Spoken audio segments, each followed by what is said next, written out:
Indra Bangsawan. Alkisah, pada zaman dahulu terdapat sebuah kerajaan Kobat Sahrial. Kerajaan itu dipimpin oleh seorang raja bernama Indra Bungsu.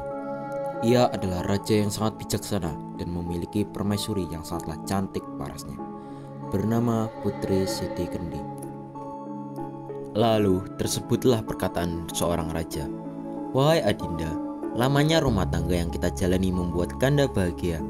Namun Kanda juga cemas akan kita tak kunjung diberi momongan sebagai ahli waris kerajaanku ini.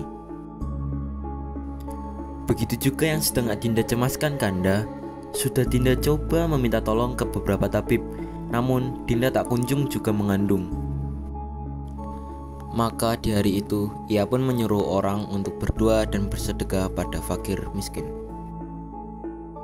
Beberapa lamanya Tuan Putri Siti Kendi pun hamil dan melahirkan 2 putra laki-laki. Adapun yang tua keluarlah dengan panah dan yang muda dengan pedang. Maka Baginda pun amat sukacita dan menamai anaknya yang tua Syah Peri dan yang muda Indra Bangsawan. 7 tahun kemudian, 2 anak Baginda kini sudah beranjak dewasa dan menjadi pemuda yang gagah. Tidak tahu siapa yang akan menjadi pengganti raja di negeri ini. Baginda menceritakan mimpinya kepada kedua anaknya. "Anakku, semalam ayahanda bermimpi bertemu seorang pemuda yang membawa bulu perindu. Ia memainkannya dan bunyi yang dihasilkan itu membuat hati ayahanda sangat tentram.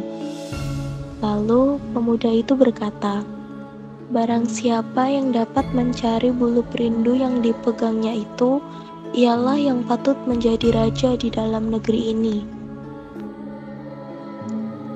Agar kata-kata Baginda Syahperi dan Indra Bangsawan bermohon pergi mencari bulu perindu itu, mereka mulai memasuki hutan, naik turun gunung, masuk keluar rimba menuju ke arah matahari hidup. Setelah semalaman mereka berkeliling hutan, hujan pun turunlah dengan angin ribut, kelap kabut, gelap gulita, dan tiada terlihat barang satupun. Maka Syahperi dan Indra Bangsawan pun berpisah. Dan setelah teduh hujan ribut, mereka pun saling mencari satu sama lain. Beberapa lama di jalan, sampailah ia kepada suatu taman dan bertemu sebuah mahligai. Ia pun naik ke atas mahligai itu dan melihat sebuah gendang tergantung. Gendang itu dibukanya dan dipukulnya. Tiba-tiba ia mendengar seseorang yang melarangnya memukul gendang itu. "Tolong, tolong, selamatkan aku, tolong. Keluarkan aku dari gendang ini. Tolong, siapapun itu, tolonglah aku." Syahperi yang terkejut mendengar suara itu langsung mengambil pisau dan ditorehnya gendang itu. Maka Putri Ratnasari keluarlah dari gendang itu. Putri Ratnasari pun menceritakan bahwa negerinya dikalahkan oleh Garuda.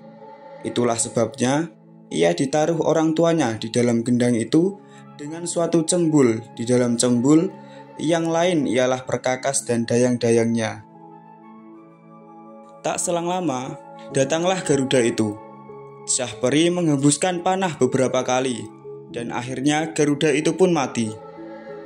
Sedangkan Indra Bangsawan, ia mulai mencari kakaknya setelah terpisah dari angin topan. Mendengar bahwa Indra Bangsawan sedang mencari bulu perindu, ia pun memberitahu bahwa ialah yang memiliki bulu perindu yang dicarinya. Namun nenek tua itu mengajukan syarat, apabila kau menginginkannya, kau harus menyelamatkan rakyat itu di negeri Anta Berantah. Indra Bangsawan bertemu dengan nenek tua itu di lorong Anta. Nenek itu bercerita tentang negeri Anta Berantah yang dipimpin oleh Raja Kabir dan ia harus menunggu Raja Kabir membuat sayembara. Maka ia akan menjadi suami putrinya Dewi Kumalasari. Setelah menyetujui syarat dari nenek tua itu, ia segera pergi ke negeri Anta Berantah itu dengan menunggangi seekor kuda yang diberikan oleh nenek tua itu.